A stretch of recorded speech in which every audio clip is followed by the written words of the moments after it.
जी हां, अब अजमेर शरीफ की दरगाह के मंदिर होने का दावा सामने आ गया है और इसे लेकर हिंदू पक्ष पहुंच गया है कोर्ट ने याचिका स्वीकार भी कर ली है। आज इसी मुद्दे पर हम करेंगे बड़ी बहस। आपके साथ मैं हूं समीर अब्बास, मेरे साथ मेरे सहयोगी रवि मिश्रा भी मौजूद हैं और आज बहस का मुद्दा है अजमेर शरीफ की दरगाह क्या प्राचीन शिव मंदिर था। इसे लेकर कोर्ट में याचिका को एक्सेप्ट कर लिया गया है। कोर्ट ने याचिका पर सभी पक्षों को नोटिस भी जारी कर दिया है। लेकिन क्या इस दावे का आधार ठोस है? हिंदू और मुस्लिम पक्षों के तर्क क्या हैं? आज की बहस में यही जानने की कोशिश होगी। इस पर आपके लिए कुछ ऐतिहासिक तथ्यों वाली फैक्ट फाइल भी हमने तैयार की है जो आपके सामने हम रखेंगे और आज आपको वो भी हम दिखाने वाले हैं आगे अपने कार्यक्रम में।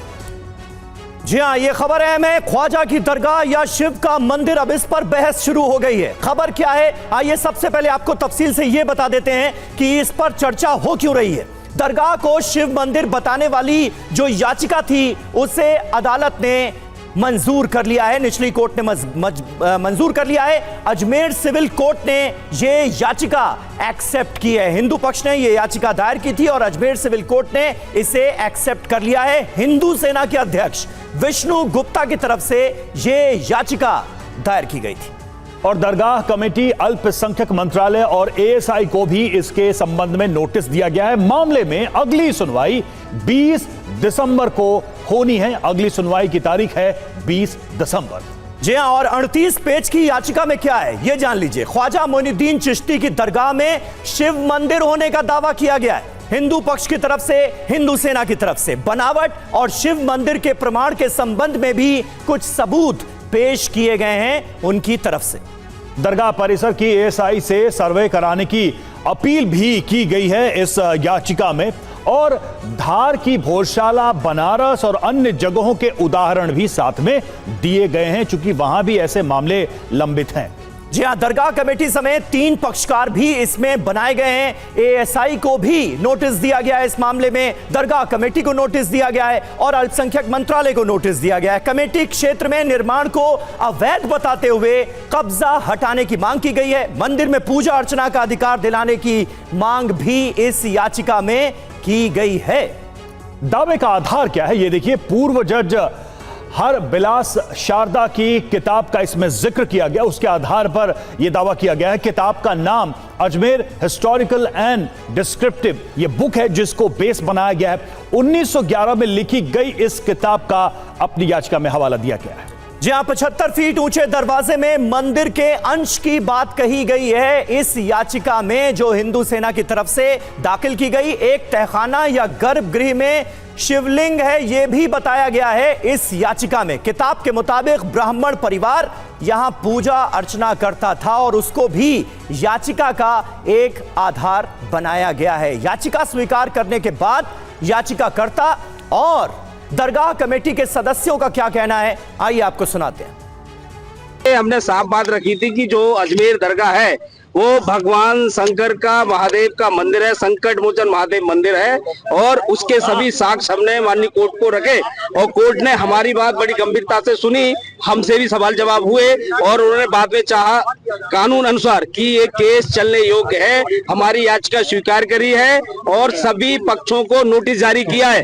हमारे बुजुर्गों की दरगाह से जुड़ा हुआ मामला है, हमने पूरी तरीके से इस पे नजर बनाई हुई है और हमारे वकीलों से हम लोग टच में हैं। हमारी कानूनी टीम जो बनी हुई है पूरी वकीलों की, उससे टच में हम लोग, उनसे रायशुमारी चल रही है। जो भी उनकी एडवाइस होगी उसके तहत ही हम कानूनी प्रक्रिया का उपयोग करेंगे और कानूनी कदम जो आगे हमें उठाना होगा उठाएंगे और पूरी मजबूती के साथ अगर हमें अपनी जरूरत पड़ी इसमें पक्ष रखने की तो हमारा पक्ष रखेंगे। और आइए आपको सुनाते हैं कि इस पूरे विवाद पर अंजुमन कमेटी के सचिव सरवर चिश्ती का क्या कहना है, क्या कहा है उन्होंने। हमने बड़े बड़े दौर देखे यहाँ के और अल्हम्दुलिल्लाह कुछ नहीं हुआ। 11 अक्टूबर 2007 को भी यहाँ बॉम्ब ब्लास्ट हुआ जिसमें 3 लोग मारे गए। उसमें मरने वाले एक हमारे खादिम ख्वाजा डॉक्टरेट की थी जिन्होंने इंस्टीट्यूशन में वो भी थे। तो इससे दिल नहीं भरा तो ये चीज पिछले 3 साल से ये बयानबाजी तो कर ही रहा है। हर जगह इन्हें जो है शिवलिंग और मंदिर नजर आता है।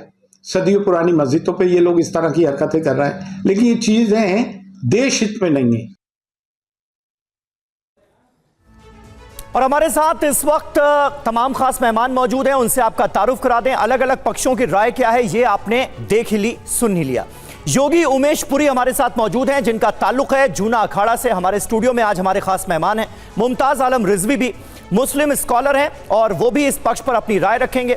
विष्णु गुप्ता जो कि हिंदू सेना के अध्यक्ष हैं, उनसे भी हम बात करने की कोशिश करेंगे इसी चर्चा के दौरान। और डॉक्टर अरविंद कुमार प्रोफेसर हैं जामिया मिलिया इस्लामिया के, वो भी हमारे साथ मौजूद हैं। सैयद नसीरुद्दीन चिश्ती जो कि दरगाह दीवान के उत्तराधिकारी हैं, उनसे भी बात करने की कोशिश की जाएगी। और हमारे सहयोगी ध्वज आर्या अजमेर से हमारे साथ लाइव जुड़ेंगे, उनसे भी हम कुछ जानकारी लेने की कोशिश करेंगे। लेकिन पहला सवाल योगी जी आपसे, क्या आपको ये बात ठीक लगती है जिस तरह से अलग अलग मस्जिदों पर, दरगाहों पर इस तरह के दावे किए जा रहे हैं कि पहले ये मंदिर थे, लिहाजा यहां पर वापस मंदिर बनाए जाने चाहिए, पूजा अर्चना का अधिकार मिलना चाहिए?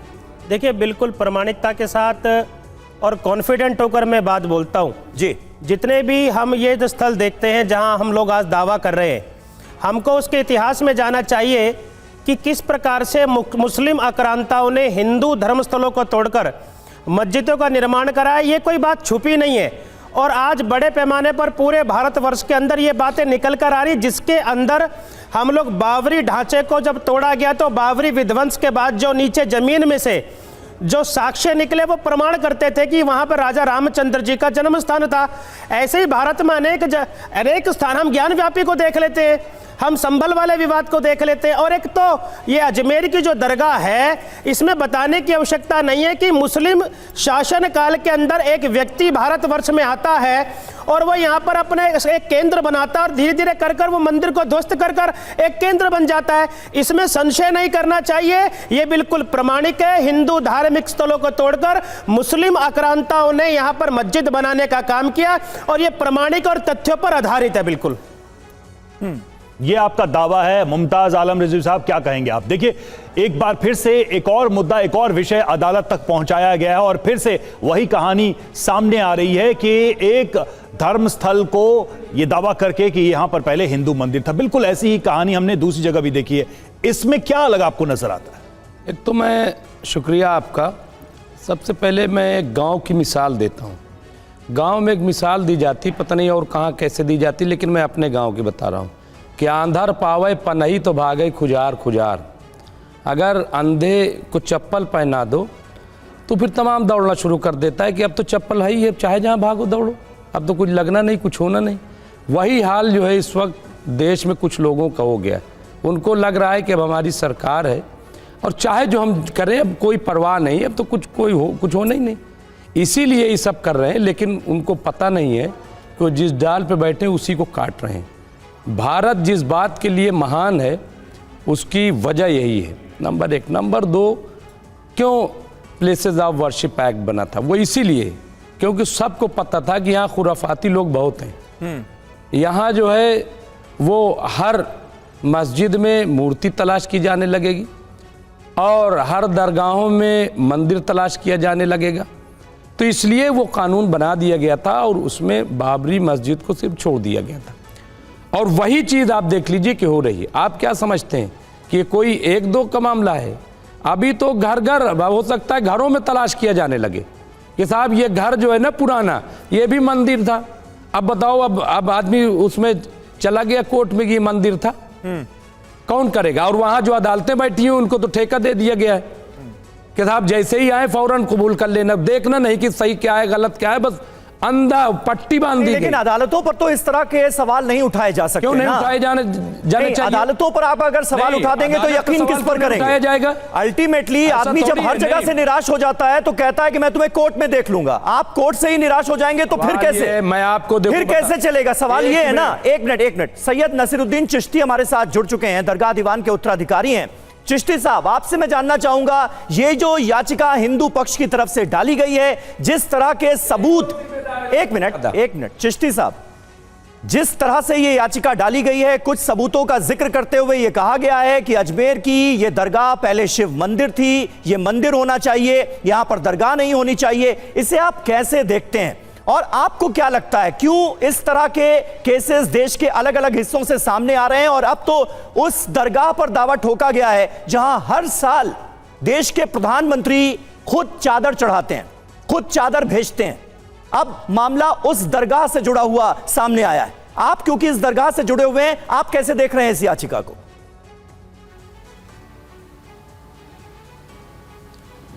देखिए, बिल्कुल आप सही कह रहे हैं। ये देश में नई परिपाटी हो गई है कि हर इंसान नींद में से उठ के आ रहा है और नए नए दावे पेश कर रहा है, कभी किसी मस्जिद पे, कभी किसी दरगाह पे। मैं सबसे पहले तो ये कहना चाहूँगा, ये जो परिपाटी डाली जा रही है ये देश के हित में नहीं है, ये समाज के हित में नहीं है। ये आपस में धार्मिक द्वेषता को बढ़ावा देगी और आपस में एक दूसरे के प्रति अविश्वास की भावना को प्रकट करेगी। देखिए, हमें इसमें पार्टी बनाया नहीं गया है जी। इसमें जो हिंदू सेना ने जो ये दावा वाद पेश किया है, लेकिन न्यायालय की प्रक्रिया है, न्यायालय में वाद पेश करने का सबको अधिकार है, सबको जाने का अधिकार है। लेकिन इसमें पार्टी जो बनाया गया है वो दरगाह कमेटी को बनाया गया है, जो दरगाह की मैनेजमेंट बॉडी है, माइनॉरिटी मिनिस्ट्री के अंडर में आती है। माइनॉरिटी मिनिस्ट्री को बनाया गया है और आर्कियोलॉजिकल सर्वे ऑफ इंडिया को बनाया गया है। जो अजमेर दरगाह के जो आध्यात्मिक प्रमुख हैं सज्जादा नशीन साहब, जो मेरे वालिद हैं, मैं उनका उत्तराधिकारी हूँ, उनको हमें पार्टी नहीं बनाया गया है। और हम लोग ख्वाजा साहब के वंशज भी हैं, हमें पार्टी नहीं बनाया इसमें। ठीक है, हम वकीलों से राय ले रहे हैं, उसमें हमारी जो भी लीगल ओपिनियन होगी उसके अकॉर्डिंग हम लोग लीगल एक्शन जो भी हमें आगे बढ़ना उसके अकॉर्डिंग बढ़ेंगे। लेकिन जो हमारी जानकारी में आया है कि 1911-1912 की किताब है अजमेर हिस्टोरिकल एंड डिस्क्रिप्टिव जी, वो हरविलास शारदा जी की किताब लिखी हुई है। हरविलास शारदा जी जो थे वो अजमेर के एक सम्मानित व्यक्ति थे, लेकिन हिस्टोरियन नहीं थे। उस किताब की बुनियाद पे 850 साल के इतिहास को नहीं बुलाया जा सकता। ख्वाजा मुइन चिश्ती रहमतुल्लाह अलैह 1195 में हिंदुस्तान में आए, 1236 में आपका विशाल हुआ, और उसके बाद में इतने हिंदू राजा गुजरे हैं इस देश के अंदर, उन सबका लगाव इस दरगाह से रहा। सबने अपने अपने प्रकार से अकीदत का नजराना इस बारगाह में पेश किया, चाहे वो राजपूत राजा हों, मराठा हों, यहाँ तक कि जयपुर, जोधपुर, ग्वालियर, कोटा महाराज, तमाम महाराजों का लगाव इस बारगाह से था। सिंधिया घराने का लगाव इस बारगाह से था। हमारी गरीब नवाज की बारगाह में अगर आप आए होंगे तो यहाँ पर जो चांदी का कटहरा लगा हुआ है जी, आपने जो देखा होगा गरीब नवाज के मजार के पास में, वो चांदी का कटहरा जयपुर महाराज की तरफ से पेश किया गया। 42,961 तोला चांदी लगी हुई उसके अंदर। तो इस बारगाह से तो तमाम मजहब के लोग जुड़े हुए हैं, हिंदुस्तानी नहीं, पूरी दुनिया के हिंदू, मुसलमान, सिख, ईसाई। ये लोग जो आ रहे हैं सिर्फ चीप पब्लिसिटी के लिए जो ऐसी हरकतें करते हैं, मैं इसकी सख्त अल्फाज में निंदा करता हूं। ठीक है, कानूनी लड़ाई है, कानून नहीं चिश्ती साहब, लेकिन आप मुझे ये बताइए, बिल्कुल जाहिर सी बात है, आप जो बातें कह रहे हैं 850 साल का पुराना इतिहास, पुरानी परंपरा जिसकी आप बात कर रहे हैं। देखिए, विष्णु गुप्ता भी हमारे साथ जुड़ गए हैं, अध्यक्ष हैं हिंदू सेना के। लेकिन चिश्ती साहब, एक पॉइंट, इतने सालों से हजारों, लाखों, करोड़ों जायरीन अब तक अजमेर की दरगाह में आए होंगे, देश और विदेश से, हिंदू, मुस्लिम, सिख, ईसाई, सभी तरह के भक्त जायरीन वहां पर पहुंचते हैं जियारत के लिए। क्या कभी इस तरह की मांग, इस तरह की बातें इससे पहले आपने सुनी, या इस तरह की मांग इससे पहले उठी कि ये शिव मंदिर है, यहां पर दरगाह नहीं होनी चाहिए, यहां पर शिव मंदिर होना चाहिए, या फिर आप मानेंगे कि ये सब कुछ अचानक हो रहा है? नहीं, कभी ऐसा नहीं। देखिए, ये अब इनकी क्या कॉन्स्पिरेंसी है ये तो ये जानते हैं लोग, कब से इनके दिलों में ये अरमान थे।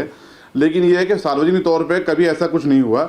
ये 1911 की बात कर रहे हैं, मैं आपको बताता हूँ, एनसाइक्लोपीडिया ऑफ ब्रिटानिका 1716 की किताब है, उसको आप पढ़े क्या? इन्होंने पढ़ी उस किताब को? 1829 में कर्नल जेम्स टॉट, जो यहाँ पर गवर्नर अपॉइंट हुए थे, चीफ कमिश्नर अपॉइंट हुए थे अजमेर मेरवाड़ा के अंदर, उनकी किताब पढ़ी इन्होंने? नहीं पढ़ी। जो फुल बेंच का जजमेंट है दरगाह से रिलेटेड, दरगाह कमेटी वर्सेस हुसैन अली 1961 का फुल बेंच का जजमेंट है, उसमें बाकायदा थोरोली उसके अंदर अजमेर दरगाह की हिस्ट्री को डिस्कस किया गया है, जो AIR 1961 पेज नंबर 1402 पे रिपोर्टेड है। 1947 में जो असरार अहमद वर्सेस दरगाह कमेटी केस चला है, उसके अंदर अजमेर दरगाह का इतिहास है। तो ये उसमें कहीं पर भी इस प्रकार का जिक्र नहीं है। और जब दरगाह ख्वाजा साहब एक्ट बनाया जा रहा था तो 1950 में जस्टिस गुलाम हसन, जो इलाहाबाद हाईकोर्ट के सिटिंग जज थे, उनके अध्यक्षता में एक इंक्वायरी कमेटी बिठाई गई थी माल एडमिनिस्ट्रेशन के लिए दरगाह के। उसमें दरगाह का पूरा इतिहास डिस्कस किया गया, कौन सी इमारत कब बनी, कब कहां पर क्या था। तो आप कह रहे हैं कि आप कह रहे हैं कि पब्लिसिटी स्टंट है, इतिहास के किताबों में पहुंचाने का प्रयास है। आप कह रहे हैं इतिहास के किताबों में सारे साक्ष्य हैं, बावजूद इसके इस मुद्दे को उठाया। विष्णु गुप्ता, आप सुन ही रहे थे, पब्लिसिटी स्टंट है आप लोगों का, ये सीधे सीधे अब आरोप लग रहा है आपके ऊपर, या आप लोगों ने जो भी याचिका दायर की है। जो दावे किए गए हैं उसका आधार क्या है, और वाकई में ये क्या सही होगा इस तरह के हर मॉन्यूमेंट्स या इस तरह की चीजों पर दावा करना? क्योंकि आरोप ये लग रहा है कि भाई अब तो एक सिलसिला शुरू कर दिया है सबने, कहीं भी कोई भी दावा कर रहा है। ऐसा है, लोग तो कहते रहते हैं, कुछ भी कहेंगे। जब लोगों का नुकसान होगा, लोगों को लगेगा कि उनकी सच्चाई सारी दुनिया के सामने आ रही है, तो लोग जो भी उल जुलूल बयानबाजी और जो भी बोल सकते हैं बोलेंगे। अब ये बोल रहे हैं कि जो दरगाह है, दरगाह के बारे में और पुस्तकों में क्या लिखा है और जो राजाओं ने वहाँ पे क्या क्या किया, क्या क्या कराया। आप ये देखिए, मुग़ल काल में जबरन जो राजा मुग़लों के अधीन नहीं आता था तो उनके साथ क्या होता था, उनके राज पर आक्रमण कर दिया जाता था, उनकी हत्याएं कर दी जाती थी, ठीक है। तो ज़बरदस्ती बहन बेटियों से शादी भी कराई गई हैं। आप देखिए, ये बहुत सारी हिस्ट्री साफ आपको दिखेगी। और दूसरा, जहाँ तक दरगाह का और चिश्ती साहब का सवाल है, मैं साहब इस चिश्ती साहब इसलिए बोल रहा हूँ कि बहुत सारे लोगों की आस्था जुड़ी है, मैं लोगों की आस्था को ठेस नहीं पहुँचाना चाहता। और मोहम्मद गौरी के साथ चिश्ती साहब वहाँ से आए, और ये जो जगह है ना अजमेर जो है, अजमेर पृथ्वीराज चौहान की जन्मस्थली है।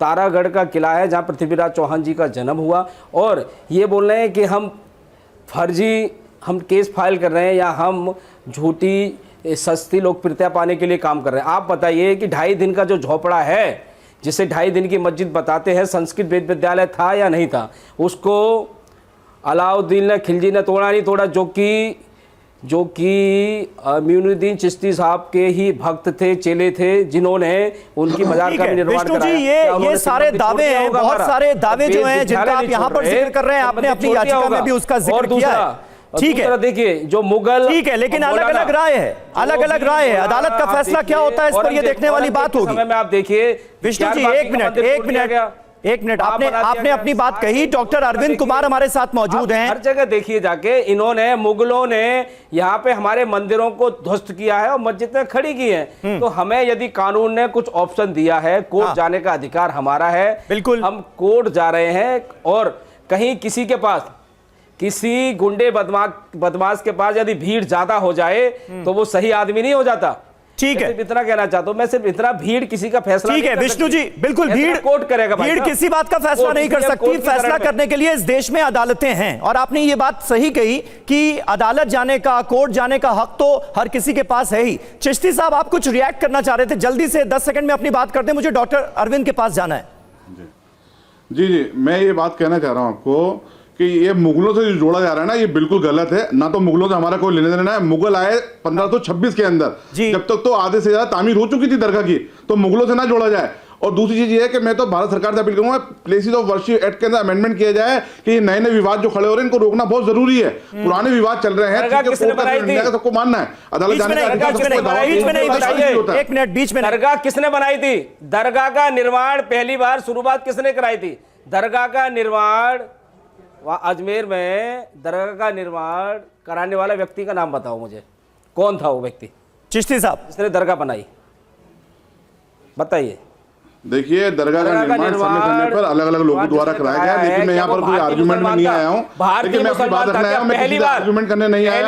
पहली बार दरगाह का निर्माण किसने कराया वहां? मुझे बताइए ना, पहली बार दरगाह का निर्माण कराया, क्या वो भारतीय मुसलमान था?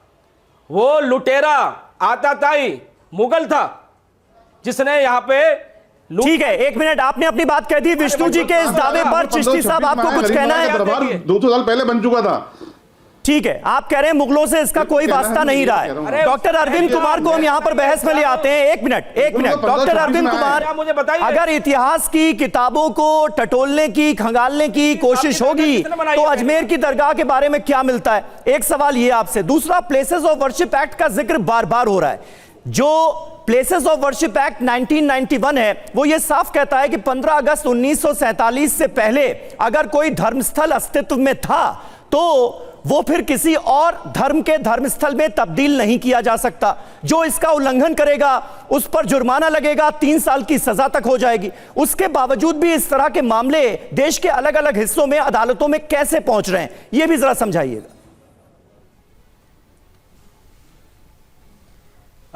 देखिए समीर, मैं आर्कियोलॉजी का स्टूडेंट नहीं हूँ, मैं सोशल इंक्लूजन पढ़ाता हूँ और समाज में कैसे समावेशीकरण हो।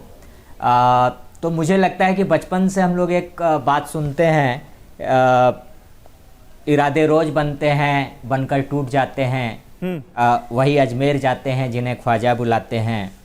और मैं बड़े होशो हवास में ये बात कह रहा हूँ कि हिंदुस्तान के तमाम जगह पर, जिसको हम हिंदू मुस्लिम के साथ साथ रहने की संस्कृति को गंगा जमनी तहजीब कहते हैं, तो उसमें अजमेर का जो दरगाह है वो अपने आप में एक अलग अहमियत रखता है। और मुझे इसका आंकड़ा तो मेरे पास नहीं है कि कितने हिंदू वहाँ जाते हैं, लेकिन एक बड़ा हिंदुओं का वर्ग है जो वहाँ चादर चढ़ाने जाते हैं। बिल्कुल। लेकिन उस बात को छोड़ देते हैं। आज के इंडियन एक्सप्रेस में फिरोज बख्त साहब, जो मौलाना आज़ाद यूनिवर्सिटी जो हैदराबाद में उनके चांसलर भी रहे हैं जी, उन्होंने एक लेख लिखा है मंदिर मस्जिद कॉन्स्टिट्यूशन, और उसमें वो अफजल मंगलोरी का एक शेर से अपनी लेख का शुरुआत करते हैं। वो कहते हैं कि मंदिर भी ले लो, मस्जिद भी ले लो, इंसान के लहू से मगर अब मत खेलो।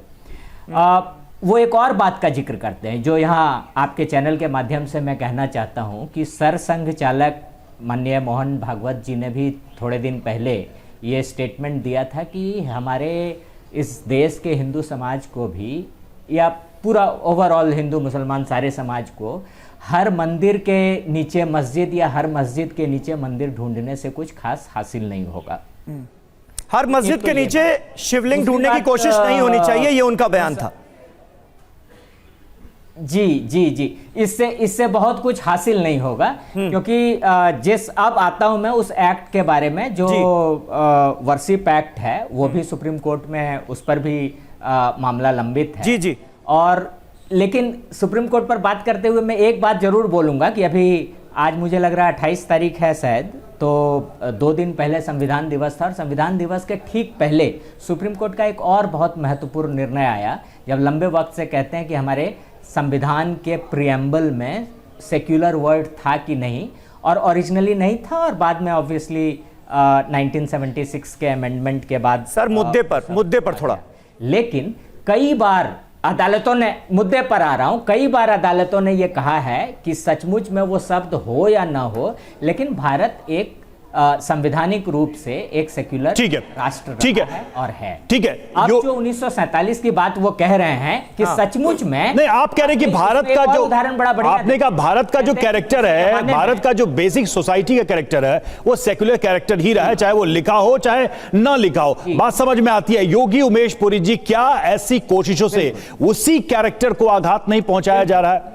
क्या आप इसे कैसे देखेंगे? भारत में जो समावेशी समाज है, जहां हर पंथ के लोग साथ रहते रहे हैं, क्या उसको नुकसान नहीं पहुंचेगा ऐसी छोटी बड़ी कोशिशों से? देखिए, समावेशी का कोई विरोध नहीं कर रहा। ये भारत और भारत में रहने वाला सनातनी हिंदू, ये समावेशी ही तो था कि हमने किसी को आज्ञा दी और भारत में वो लोग आए, बसे। लेकिन ये समावेशी का उदाहरण कैसे हो सकता है कि आप भारत के अंदर आए, आप विदेशी थे, ये बात तो तय है। अभी प्रश्न पूछ रहे थे चिश्ती साहब से कि वहां पर अजमेर दरगाह का निर्माण पहले किसने कराया, तो वो उसका जवाब नहीं दे पाए। लेकिन जिसने भी उस दरगाह का निर्माण पहले कराया, क्या उसकी पृष्ठभूमि भारत की थी क्या? और जहां तक समावेशी की बात है, जो जो भारत में आया, शक आए, डच आए, हूण आए, पुर्तगाली आए, मुगल आए, अंग्रेज आए, उन्होंने क्या करा? उन्होंने हमारी सुनिए मुमताज आलम, सुनिए मुमताज आलम, सुनिए एक एक करके वो भारत में आए, उन्होंने भारत की, अरे भाई सुनो तो सही, आर्कियोलॉजिकल क्या है? मुमताज साहब ऐसे नहीं, एक एक करके, योगी जी को बात रखने दीजिए अपनी। जी, समावेशी की बात है, सब भारत में आए। और इतिहास में हम सब जानते हैं, दिल्ली के अंदर कुतुब मीनार है, कुतुब मीनार में जाके देखिए, हम स्वयं गए वहां पर कुतुब मीनार में जो स्तंभ लगे हैं, वहां गरुड़ भगवान की मूर्ति है और गरुड़ का मुख तोड़ा हुआ है, संस्कृत के श्लोक है। ऐसे हजारों धार्मिक स्थल हैं। ये समावेशी करते करते हिंदुओं ने अपने धार्मिक स्थल तुड़वा लिए। और ये क्या मुझे बताने की जरूरत है क्या कि यहां अंग्रेजों मुगल आए तो मुगलों ने क्या किया था? क्या जजिया कर किसने लगवाया था? है। और जहां तक अभी इतिहासकार जो बोल रहे थे कि भारतीय संस्कृति, उसका ढांचा, में एक मूल प्रश्न मैं आप लोगों से करता हूं।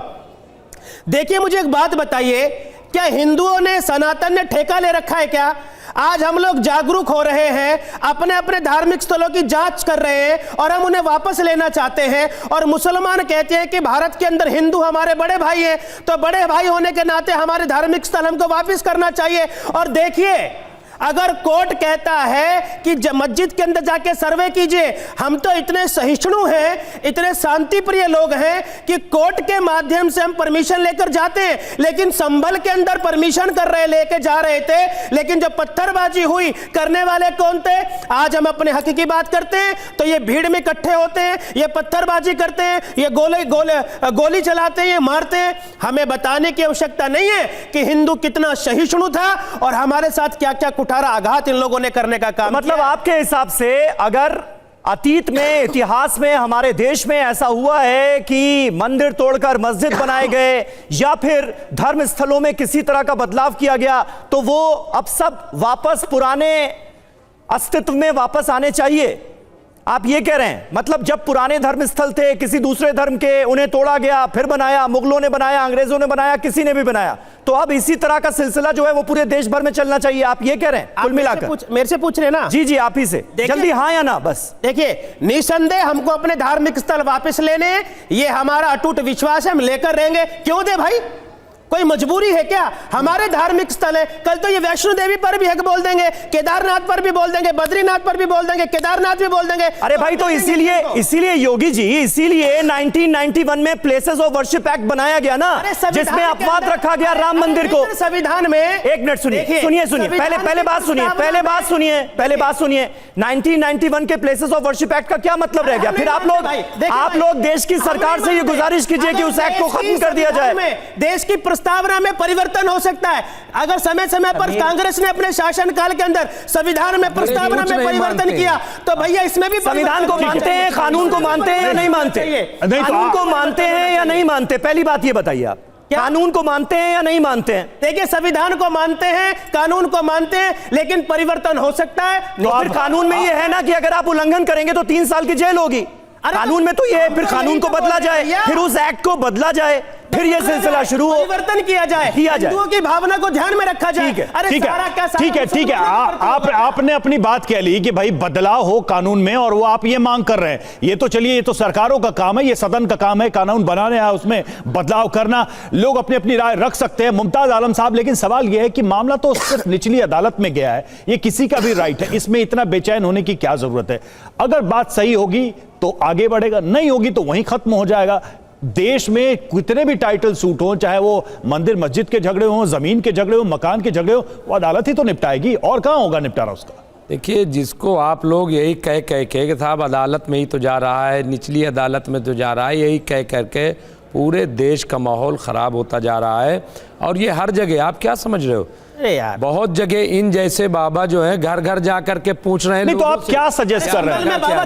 एक मिनट, आपने मुद्दे योगी जी रुकिए, संभल पर चर्चा नहीं हो रही है, संभल पर चर्चा नहीं हो रही है, अजमेर पर चर्चा हो रही है। मैं 2-3 बातें कहना, एक एक करके योगी जी, इन जैसे बाबा क्या होते हैं? नहीं, इन जैसे बाबा जो घर घर जा करके लोगों की शिनाख्त कर रहे हो, आप लोग संभल में आप कर रहे हो, पुलिस पर आप कर रहे हो, गोली चला रहे हो, कौन नारे लगा? एक मिनट कर रहे हो, एक मिनट योगी जी, हम सब ध्यान रखे हुए हैं। एक मिनट मुमताज साहब थोड़ा सा भाषा पर ध्यान दीजिए। योगी जी प्लीज बीच में मत बोलिए। मुमताज साहब जल्दी से अपनी बात कंप्लीट कीजिए, वक्त जाया होता है। देखिए, ये इतिहास नहीं जानते, इनको कुछ नहीं पता है। आप उनको छोड़िए ना, आप उन पर व्यक्तिगत टिप्पणी मत कीजिए प्लीज। आप अपनी मुमताज साहब, आपसे मेरा सवाल था सिंपल कि अदालत नहीं निपटाए तो कौन निपटाए? भाई ऐसे मामले में किसी ने चलिए क्लेम कर ही दिया, किसी ने आपके मेरे घर पे क्लेम कर दिया, तो हम अदालत में जाएंगे। इसमें अदालत का इंतजार करना चाहिए या फिर हम इसमें समाज में एक अलग तरीके का माहौल बनाए? क्या आपके हिसाब से होना चाहिए? देखिए, अदालत में यही कह रहा हूं कि जो अदालतों में जब मामला जा रहा है तो अदालतों को फौरन इसको खारिज कर देना चाहिए। ये सुनवाई लायक मामले ही नहीं है, इसीलिए वो कानून बनाया गया था जिसका जिक्र किया जा रहा है। और बार बार कहा जा रहा है कि साहब पुराना पुराना पुराना। अरे भाई, तो जिनको नोटिस गया है वो जवाब तो दाखिल करेंगे ना, चले जाओ। अरे उसके बाद से मुमताज साहब, जिनको नोटिस गया है, जिनसे जवाब मांगा गया, वो जवाब दाखिल करेंगे, और उसके बाद ग्राउंड नहीं होगा तो खारिज ही होगा ये केस। जवाब दाखिल करेंगे, बिल्कुल दाखिल करेंगे, इसमें दो राय नहीं है। यही कानूनी प्रक्रिया है शायद देश में, कानूनी प्रक्रिया है। लेकिन मैं क्या कह रहा हूं, यहां हम जो डिबेट करने के लिए बैठे, यहाँ जो बातचीत वो इसीलिए कि ये अभी संभल है, अब अजमेर आ गया, फिर आगरा आ जाएगा, फिर वो, भाई भारत यही सब में लगा रहेगा क्या? हाँ, कोई और काम नहीं है उसके पास। दुनिया कहां से कहां पहुंच रही है, हम कहां जा रहे हैं? जमीन खोदने में लगे। दुनिया आसमान पे जा रही है, हम जमीन में जा रहे हैं। भाई पाताल में जाएंगे क्या? वक्फ बोर्ड भी आएगा। आ रहा है। नहीं, सब आ जाएगा, सब आ जाएगा, सब आप पा जाओगे, सब आप ले लेना। लेकिन भारत क्या होगा, देखिए ऐसा है, एक एक करके जमीन में ऐसा है। अरे भाई योगी जी, ये आप लोग हम लोग ये सब मत किया कीजिए प्लीज प्लीज। थोड़ा सा आप लोग सब लोग सम्मानित लोग हैं, इस तरह के अल्फाजों से बचना चाहिए जिससे डिवाइड बढ़े। विष्णु गुप्ता जी हमारे साथ मौजूद हैं, हिंदू सेना के अध्यक्ष। विष्णु जी, संघ प्रमुख मोहन भागवत की सलाह जिसमें उन्होंने साफ तौर पर कहा था कि हमें इस चीज से बचना चाहिए, हर मस्जिद के नीचे शिवलिंग ढूंढने की कोशिश नहीं होनी चाहिए, उनकी सलाह, उनकी एडवाइस को बिल्कुल नजरअंदाज कर दिया गया है क्या? मैंने तो भाई साहब सुन नहीं पाई कि उनका बयान मोहन भागवत जी ने कब दिया, और ना ही मुझसे कुछ बताया गया है। किसी ने भी, कोई हमारे संघ के या हिंदूवादी कोई लोग हों जो हिंदू हो, मौजूदा सीनियर हो, हमें कुछ पता नहीं है। अच्छा, और मैंने वो बयान आपने सुना ही नहीं मोहन भागवत का? ऑप्शन दिया है, हम कानून के पास ना मैंने नहीं सुना जी। अच्छा। मैंने तो क्या है, सुना होता तो फिर हम उस पर भी गंभीरता से बातचीत करते कुछ लोगों से। तो मैं यहाँ ये कहना चाह रहा हूँ, कानून में हमें कुछ ऑप्शन दिया है, तो मुझे उस कानून के माध्यम से यदि कोर्ट जाने का अधिकार है। यहाँ ये बात करें वर्शिप एक्ट की, वर्शिप एक्ट जो है कांग्रेस ने बनाया और हमारे फंडामेंटल राइट को वायलेट कर रहा है। इसको लेके सुप्रीम कोर्ट में, तो दिल्ली हाई कोर्ट में ये केस चल रहा है, पेंडिंग है। भाई कहीं पे भी कुछ है तो हमारा कोर्ट के पास जाने का अधिकार बनता है। और यही मामला चल रहा है वक्फ बोर्ड को लेके कि वक्फ बोर्ड पे भी कोई कब्जा कर देगा तो आपको वक्फ बोर्ड के ही ट्रिब्यूनल में जाना है, आप कोर्ट नहीं जा सकते। भाई ये क्या गुंडागर्दी थोड़ी नहीं चल रही है, कानून का राज है। नहीं, कानून में जो अधिकार है उसका तो आप इस्तेमाल कर ही रहे हैं। यहाँ पे ये बात विष्णु गुप्ता जी, वो तो आप इस्तेमाल कर ही रहे हैं। भाई याचिका लेके तो आप अदालत में गई, लेकिन अभी एक बात आपसे पूछी गई है, यहीं से हमारे मेहमान ने एक सवाल पूछा आपसे कि क्या देश आगे देखेगा या पीछे देखेगा? हम जमीनें खोदकर इतिहास निकालेंगे या हम भविष्य देखेंगे? आखिर भारत को, हिंदुस्तान को, आने वाली पीढ़ियों को इन सब चीजों से क्या मैसेज आप देना चाह रहे हैं? ऐसा है, हम तो सिर्फ यही मैसेज देना चाहते हैं, सुनिए, अपना कानून में भरोसा रखते हुए, भारतीय संविधान में भरोसा रखते हुए आपको सभी काम करना है। यदि कोर्ट कोई आदेश देता है तो उसका पालन करना है। और मैं यहाँ पे कहना चाहता हूँ, यदि निचली अदालत ने कोई भी फैसला दिया है तो उसके खिलाफ आप ऊपर की अदालत जाओ, सेशन कोर्ट है, हाई कोर्ट है, सुप्रीम कोर्ट है। नहीं तो ये नहीं कि सड़कों पे आ जाओ, पत्थर लेके आगजनी कर दो, गुंडागर्दी कर दो। दरगाह अजमेर शरीफ को आप तोड़ेंगे यदि साबित कोर्ट का आदेश होगा, कोर्ट कानून तय करेगा कि दरगाह को हटाना है या नहीं हटाना है। वहां शिव मंदिर है तो कानून के प्रक्रिया के साथ होगा। और यहाँ पे कुछ लोग कह रहे हैं कि देश को आगे ले जाना है, हम लफड़े में ना पड़े। सुनो ना, बोलते हैं लफड़े में, कहां दिखाई देगा? आप जाके देखिए और वहां के बड़े बूढ़े लोगों से आप पूछिए, बड़े बड़े राजा महाराजा इतने गुजर गए, उनको नजर नहीं आया। मिले आपके आंखें लग गई, पता नहीं कौन सी दूरबीन देख लिया आपने। राजा महाराजा 800 साल 900 साल गुजर गए, उनको राजा महाराजा तो अपना राज बचाने के लिए यदि वो दरबार में झुक गए तो हम झुकने वाले नहीं है। अपना राज बचाने के लिए दरबार में झुक गए। एक मिनट को दे दिया। एक मिनट विष्णु जी, दरगाह हो गए हो आप। ख्वाजा मुइनुद्दीन चिश्ती की दरगाह को बहुत पाक नजर से देखा जाता है। एक मिनट, और हजारों लाखों करोड़ों जायरीन दर्शन के लिए वहां पर आते हैं, जियारत के लिए वहां पर आते हैं, जिसमें हिंदू, मुस्लिम, सिख, ईसाई सभी होते हैं। इस देश के लोग भी होते हैं, विदेश के लोग भी होते हैं। इसलिए मुझे लगता है दरगाह के लिए आप अदब से बात कीजिए। बता रहा हूं, ठीक है, कोर्ट जो फैसला करेगा वो जाहिर है सबको मान्य होगा, लेकिन चिश्ती साहब जिन सबूतों का जिक्र किया गया, एक मिनट विष्णु जी, नहीं करेगी विष्णु जी, हाँ बिल्कुल ठीक बात है। और वो जिम्मेदारी हम सबको निभानी भी चाहिए। चिश्ती साहब, जिन सबूतों का जिक्र बार बार किया जा रहा है, एक पुरानी किताब का जिक्र हो रहा है, कुछ गलती नहीं बोल रहे हैं। ठीक है, चिश्ती साहब का सम्मान करता हूं। बिल्कुल, बस इस बात का ध्यान रखें, बस इस बात का ध्यान रखें। चिश्ती साहब, आस्था है चिश्ती साहब और यहाँ मैं सिर्फ इतना कहना चाह रहा हूं, मैं सिर्फ इतना कहना चाह रहा हूं। चिश्ती साहब, जिन सबूतों का जिक्र किया जा रहा है उस पर आप कुछ बोलना चाहते हैं क्या? वजह से हो रहा है, उस पर आप कुछ बोलना चाहते हैं? दरगाह कमेटी का इन सारे सबूतों को लेकर जिसका बार बार जिक्र हो रहा है, याचिका में भी जिसका जिक्र किया गया है, दरगाह कमेटी का क्या रुख है उस पर? बिल्कुल बिल्कुल बिल्कुल। देखिए, दरगाह कमेटी का रुख तो हमारी उनसे मुलाकात होगी, बात होगी तो पता लगेगा वो क्या तैयारी कर रहे हैं। वो एक स्टैच्यूरी बॉडी है, उनका एक अलग कार्य प्रणाली है। लेकिन जो सबूतों की आप बात कर रहे हैं ना, पहले तो मैं कह दूं, एक जनाब बोल रहे थे कि मुझे ये नहीं मालूम कि किसने निर्माण कराया। हमें सारी हिस्ट्री मालूम है। दरगाह का निर्माण पहली बार किसके दौर में हुआ था? खिलजी वंश के दौर में हुआ था। लेकिन हम उस डिस्प्यूट में नहीं जा रहे। जब गरीब नवाज हिंदुस्तान में आए थे तो यहाँ आके जब बैठे थे, यहाँ खुला मैदान था। ये पृथ्वीराज चौहान के ऊंट बना करते थे, यहाँ शत्रुखाना कहलाता था। ये खुला मैदान था। उसके बाद में आपका विशाल हुआ, विशाल के 100-150 साल बाद में आपका मजार पक्का किया गया और गुम्बद शिप बना। ठीक है, वो एक अलग मसला है। अब आप सबूतों की बात कर रहे हैं तो इनके पास एक किताब है, अजमेर हिस्टोरिकल एंड डिस्क्रिप्टिव, जो 1911-12 में आई। उसका रिपब्लिकेशन 1920 में हुआ, 1940 में हुआ। जिनकी वो किताब लिखी हुई वो कोई हिस्टोरियन नहीं थे, और उन्होंने जो किताब में अपने वर्जन लिखे उसमें नीचे उसके सपोर्ट में कोई कोटेशन नहीं दी कि उन्होंने कहाँ से वो वक्तव्य उठाया है। आप ये देखें, मैं उसके बदले में आपको बता रहा हूँ कि 800 साल का इतिहास है, उसके अलावा और भी हिस्टोरियन है। लेकिन मैं फिर भी आपकी बात से सहमत हूँ कि भारत आज ग्लोबल शक्ति बनने जा रहा है। क्या हम हमारी नस्लों को ये मंदिर मस्जिद का विवाद देंगे?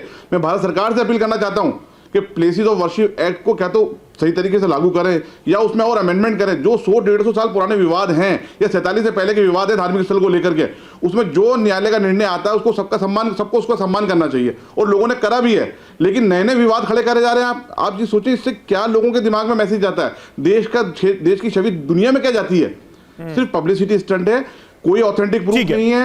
AIA 1961 1402 पे जो पेज नंबर 1402 पे जजमेंट है, फुल बेंच का जजमेंट है। आप इंडिया में अजमेर दरगाह की इंडिया में ठीक है, देखिए विष्णु गुप्ता जी सुनिए, विष्णु गुप्ता जी, आपकी जानकारी के लिए एक खबर हम दिखा रहे हैं। ठीक है, विष्णु गुप्ता जी ने थोड़ी देर पहले कहा कि उन्होंने मोहन भागवत का बयान नहीं सुना जिसमें उन्होंने वो बात कही जिसकी चर्चा अभी चल रही थी। हम वो बयान प्ले करने वाले हैं, आप सुनिए और फिर उस पर अपनी प्रतिक्रिया दीजिए, क्योंकि बहुत जरूरी है ये आपका सुनना भी। तो मोहन भागवत का जनवरी 2022 का वो बयान हम आपको सुनाते हैं, जब उन्होंने ऐसे ही विवादों पर कहा था कि हर मस्जिद में शिव मंदिर ढूंढने की कोशिश नहीं होनी चाहिए। सुनिए वो बयान।